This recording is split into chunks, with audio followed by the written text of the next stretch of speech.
নবীজির বিরুদ্ধে কথা বললো, বোরকার বিরুদ্ধে কথা বললো, পর্দার বিরুদ্ধে কথা বললো, আল্লাহর নবীর শান মান নিয়ে কটূক্তি করলো।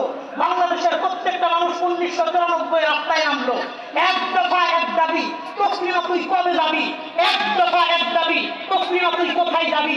এই স্লোগান দিয়ে যখন রাজপথ কাঁপিয়ে মাঠে নামলো, তসলিমা নাসরিন রাতের অন্ধকারে যেই বোরকার বিরুদ্ধে কটূক্তি করেছিল, ওই বোরকা পরে রাতের আধারে ভারতে পালিয়ে যেতে বাধ্য হয়েছিল। 1993 আগে 1990 স্বৈরাচার বিরোধী আন্দোলন শুরু হয়। দীর্ঘ 9 বছর আন্দোলন করার পরে এরশাদ নামক স্বৈরাচারের পতন তখন হয়েছিল। 1993 এর পরে 2011 সাল 4 এপ্রিল মুফতি আমিনী রহমাতুল্লাহি আলাইহি তিনি কোরআন সুন্নাহ বিরোধী ফতোয়ার বিরুদ্ধে তিনি হরতালের ডাক দিলেন।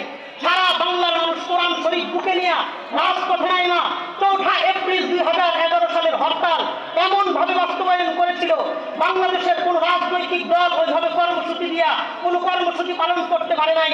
2011 পরে 2013 সালের 7 চত্বরে আল্লামা শাহ আহমদ শফী রহমতুল্লাহি আলাইহি যখন 5 মেতে গণজমায়েতের ডাক দিলেন, আপনারা এই রংপুর থেকে, দিনাজপুর থেকে, কুড়িগ্রাম থেকে, নীলফামারী থেকে, পঞ্চগড় থেকে, ঠাকুরগাঁ থেকে, গাইবান্ধা থেকে, বগুড়া থেকে, সিরাজগঞ্জ থেকে, টাঙ্গাইল থেকে, গাজীপুর থেকে, ঢাকা থেকে যখন শাপলা চত্বরে জমায়েত হইলেন, ওই যে নাস্তিকরা বাংলার জমিন থেকে প্রকাশ্য থেকে গর্তে ঢুকেছে, আজ পর্যন্ত কোন নাস্তিক মাথা চা দিয়ে বাংলার জমিনে আত্মপ্রকাশ ঘটাইতে পারে নাই।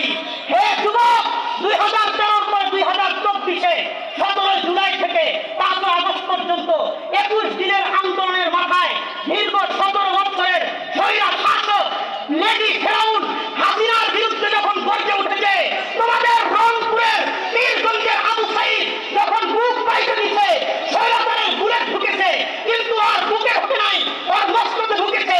21 দিনের মাথায় এই অপরাধ মাল আবারও ভারতে পালাতে বাধ্য হয়েছে।